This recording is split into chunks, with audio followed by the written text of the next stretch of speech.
It was supposed to be a simple trip to wash their dirty clothes.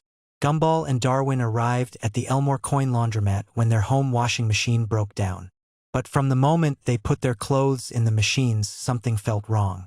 The washing cycles seemed to go on forever, and when they tried to take their clothes out, the attendant kept insisting they needed more cleaning. A mysterious laundromat manager with a spotless appearance explained that true cleanliness was eternal. They discovered other customers trapped in endless washing cycles from different decades, all perfectly clean but somehow empty inside. The laundromat was alive, feeding on dirt and chaos, growing stronger with each person who became lost in the eternal cycle of sanitization. The cleanliness master explained that order was perfection, and the laundromat would provide endless opportunities for anyone who wished to be truly clean. But the boys realized the only way to escape was to embrace messiness entirely. As the laundromat offered them perfect cleanliness and a spotless existence, Gumball and Darwin refused to clean anything and deliberately made a mess.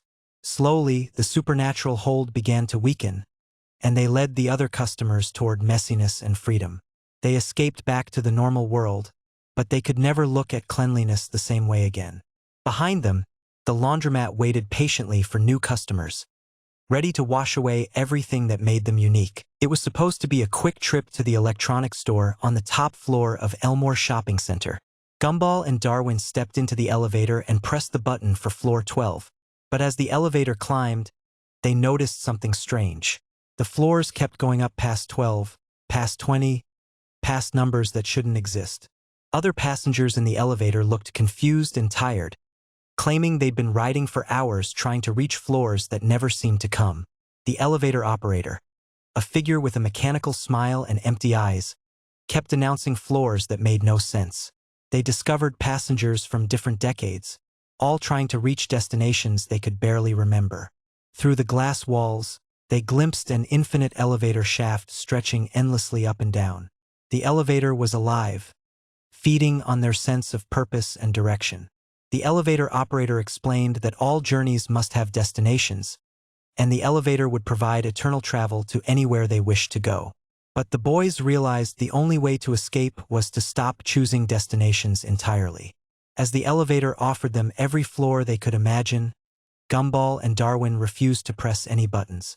Slowly, the supernatural hold began to weaken, and they led the other passengers toward freedom. They escaped back to the normal shopping center, but they could never look at elevators the same way again. Behind them, the elevator waited patiently for new passengers, ready to take them on journeys that would never end. The lost episode, The Infinite Library. Gumball and Darwin are visiting the Elmore Public Library on a rainy Saturday afternoon. They're looking for something fun to read while waiting for the storm to pass. The library seems normal at first, tall shelves filled with books, quiet reading areas, and the familiar smell of old paper. As they browse through the children's section, Gumball picks up a book with no title on the cover. When he opens it, the pages are completely blank.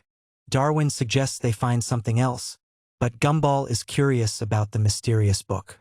Suddenly, words begin to appear on the blank pages, writing themselves as they watch. The text reads, "Once upon a time, there were two brothers who entered a library where stories came alive." Darwin backs away nervously, but Gumball continues reading. The story describes them perfectly: a blue cat and an orange fish exploring a library. As Gumball reads aloud, the library around them begins to change. The other visitors in the library freeze mid-motion, like characters paused in a story. Books begin floating off the shelves, their pages fluttering open to reveal glowing text. The words lift off the pages and swirl through the air like living things. Gumball and Darwin realize they can't find the exit. Every aisle they walk down leads to more bookshelves stretching endlessly in all directions. The library has become an infinite maze of stories. Characters from various books begin emerging from the pages: fairy tale princesses, pirates, dragons, and knights.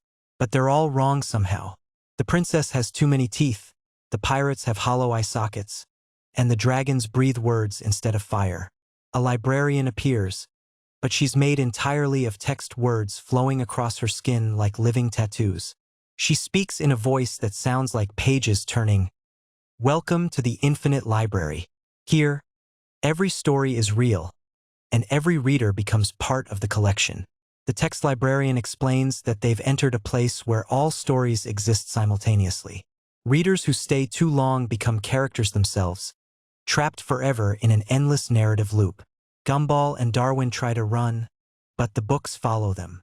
Adventure novels create dangerous quests they must complete. Horror stories spawn monsters that chase them through the aisles. Romance novels try to force them into awkward situations with fictional characters. They discover other people who have been trapped in the library for years, decades, even centuries. These lost readers have become living stories themselves.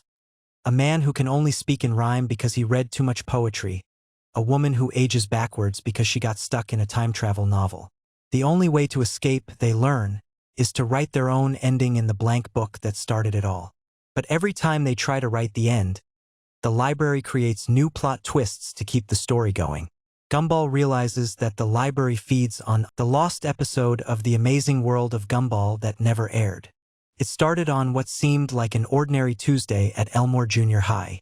Gumball and Darwin walked through the familiar hallways, but something felt different. The usual chaos was replaced by an eerie silence that made their footsteps echo unnaturally. Miss Simeon's classroom was empty, yet they could hear her voice coming from inside the walls, reciting lessons to students who weren't there. The brothers exchanged worried glances as they noticed other classmates moving through the corridors like sleepwalkers. Penny floated past them without her usual cheerful greeting, her shell reflecting images that weren't really there. Banana Joe walked by, but his peel was turning an unnatural shade of brown, and his eyes had become hollow black voids. When they reached their classroom, they found their desks arranged in a perfect circle, something that had never happened before. The chalkboard displayed equations that hurt to look at directly, symbols that seemed to shift and writhe when observed. Darwin whispered that maybe they should leave, but when they turned around, the door had vanished, replaced by solid brick wall. The school's PA system crackled to life, but instead of Principal Brown's voice, they heard their own mother Nicole speaking in a monotone that chilled them to the bone. She was calling them home for dinner, but the words were all wrong, describing a meal that no living creature should ever consume. The announcement repeated endlessly, each repetition becoming more distorted and mechanical. As they searched for another way out, the hallways began to stretch impossibly long. Lockers opened and closed by themselves, revealing glimpses of alternate versions of their school where everything was slightly wrong. In one, they saw themselves sitting at desks, but their eyes were completely white, and they were writing the same word over and over again in notebooks that never seemed to fill up. The fluorescent lights above started flickering in patterns that almost resembled Morse code, spelling out messages that made no sense but filled them with inexplicable dread.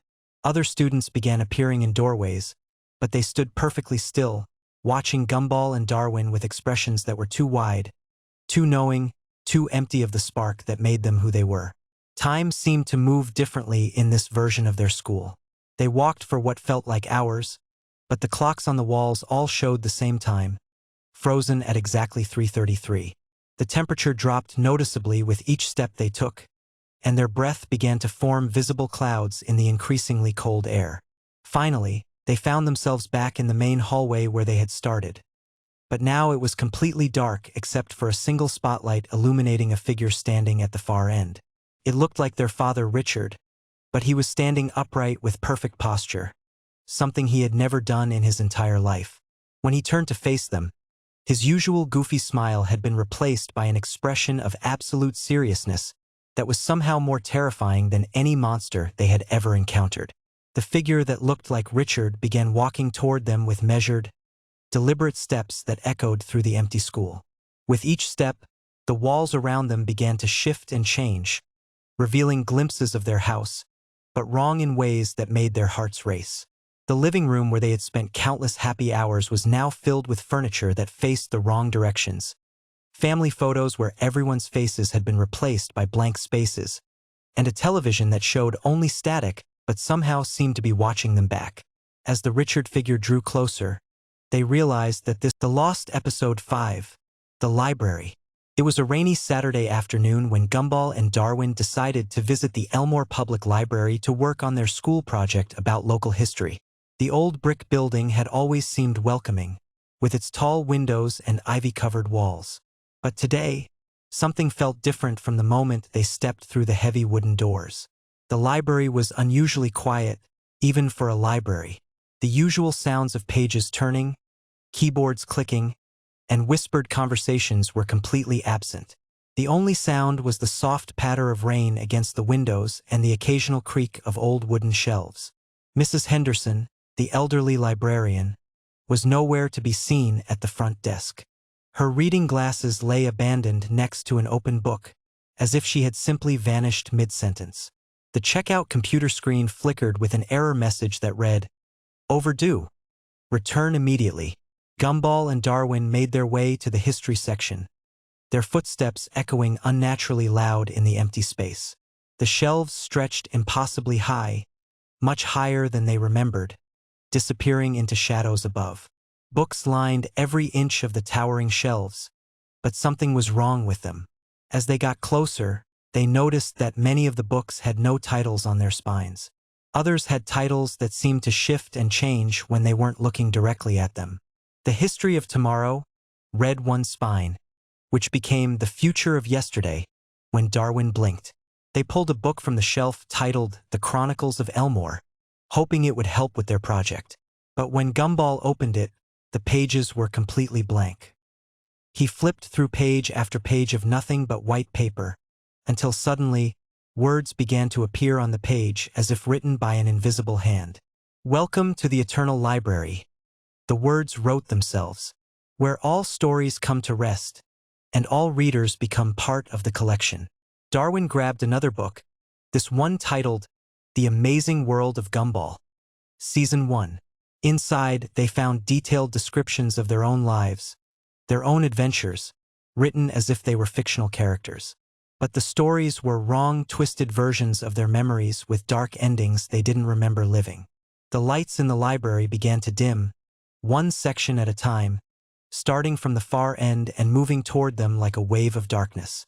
In the growing shadows, they could see figures moving between the shelves, other visitors who had come to the library and never left. These shadow figures moved with jerky, unnatural motions, carrying books that seemed to glow with an eerie light. As they got closer, Gumball and Darwin could see that the figures' faces were blank, like unwritten pages, with only dark holes where their eyes should be. "Shoo!" whispered one of the shadow figures as it glided past them. "This is a library. No talking aloud. Ever." The boys tried to head back toward the exit, but the library had changed.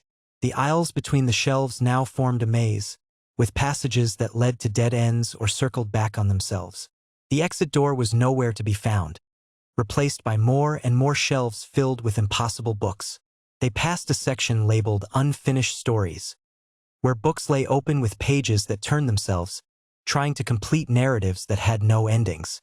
Another section was marked Forbidden Knowledge, where books were chained shut and whispered secrets when they walked by. In the children's section, they found picture books that moved on their own, with illustrations that showed the same story over and over. Children entering a library and never leaving, becoming part of the collection. Their stories added to the endless shelves. The shadow librarian appeared before them, a tall figure in a cardigan that seemed to be made of book pages. Her face was a blank page with words that appeared and disappeared. "Silence. Overdue. Late fees apply. Your stories are incomplete," the shadow librarian said in a voice like rustling paper. "You must stay until your tales are properly cataloged. Every adventure, every joke, every moment of your lives must be recorded and filed away." Behind her, more shadow figures emerged from between the shelves, all carrying ledgers and stamps. They were the other visitors who had come to the library over the years, students, researchers, children looking for adventure stories. Now they were all librarians in the eternal collection.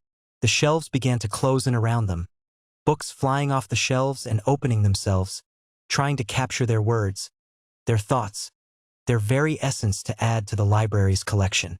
The pages fluttered around them like paper birds, each one hungry for their story. Gumball and Darwin found themselves in the center of the library, where a massive desk sat surrounded by card catalogs that stretched up into the darkness. The desk was covered with checkout cards, all bearing their names, all marked "Overdue" in red ink. "Every story must have an ending," the shadow librarian intoned, raising a stamp that glowed with dark energy. "And your ending is here, in the eternal library, where all tales come to rest." The stamp came down toward them, ready to mark them as permanent additions to the collection. The last thing they heard was the sound of pages turning, endless pages turning, as their own story was written into the library's eternal catalog. And then silence. This episode was reportedly found in the basement of the old Elmore Public Library after it was closed for renovations. Workers discovered a single VHS tape hidden behind a loose brick in the wall, along with checkout cards bearing the names of children who had visited the library decades ago and were never seen again. Those who have watched this episode report feeling uneasy in libraries and bookstores. Some claim to hear the sound of pages turning when they're alone with books, and others say they've seen their own names written in books they've never read. Remember, every story must have an ending, and some endings are written in libraries that never. The lost episode of The Amazing World of Gumball was never meant to be found. It started when Gumball discovered an old yearbook in the school library. The pages were yellowed with age, and the photos showed students he'd never seen before. But their names were all wrong. Where it should have said Darwin Watterson, it read Marcus Thompson. Where it should have said Penny Fitzgerald, it read Sarah Williams. Every single name was different. Every single face was wrong. But Darwin appeared in every photo, in the exact same position, with the exact same smile. When Gumball showed the yearbook to Darwin, his best friend just stared at him with empty, lifeless eyes. "What yearbook?" Darwin asked, his voice flat and emotionless. "I don't know what you're talking about." That's when Gumball noticed something else. Darwin's reflection in the library window wasn't moving. While Darwin walked around, his reflection stood perfectly still, watching Gumball with those same empty eyes. At school the next day, everyone acted like they'd always known about the yearbook. Miss Simeon was teaching from it instead of their regular textbook. When Gumball raised his hand to point out the problem, she looked right through him as if he wasn't there. During lunch, Gumball sat alone while Darwin joined a table full of other Darwins. 7 identical orange fish, all eating the same food, all making the same movements in perfect unison. They spoke in harmony, their voices creating an eerie echo that filled the cafeteria. The hallways began to stretch impossibly long. Gumball would walk toward his locker, but it kept getting further and further away. Other students walked past him in the exact same rhythm, their footsteps creating a mechanical beat that echoed off the walls. When Gumball finally reached his locker, it was filled with copies of the same yearbook. Dozens of them, all showing the same wrong names, all showing Darwin in every single photo. But now the photos were different. Now Darwin was staring directly at him from every page. Gumball ran home and burst through the front door. His family was sitting at the dinner table with 7 versions of Darwin. They were all having a normal conversation, as if nothing was wrong, as if this was how it had always been. "Who's Darwin?" his mother Nicole asked when Gumball mentioned the name. She pointed to an empty chair at the table. "There's no one here by that name, sweetie." That night, Gumball stared at Darwin's empty bed across the room. The bed that had always been there. The bed that now looked like it had never been slept in. When he looked in the mirror, his own reflection was starting to fade. First his whiskers disappeared, then his ears. Soon there would be nothing left of him at all. The family photos on the wall showed empty spaces where Gumball used to be. His school records had been erased. His friends didn't remember him. Even his own mother looked through him as if he were invisible. Meanwhile, Darwin was everywhere. In every classroom, being the perfect student. In every photo with that same unchanging smile. In every reflection, watching and waiting. Gumball finally understood. He wasn't the main character of this story. He never had been. Darwin was real. Darwin had always been real. And Gumball was just a forgotten dream. The yearbook closed with a soft thud, and somewhere in the empty space where a blue cat used to be, there was only silence.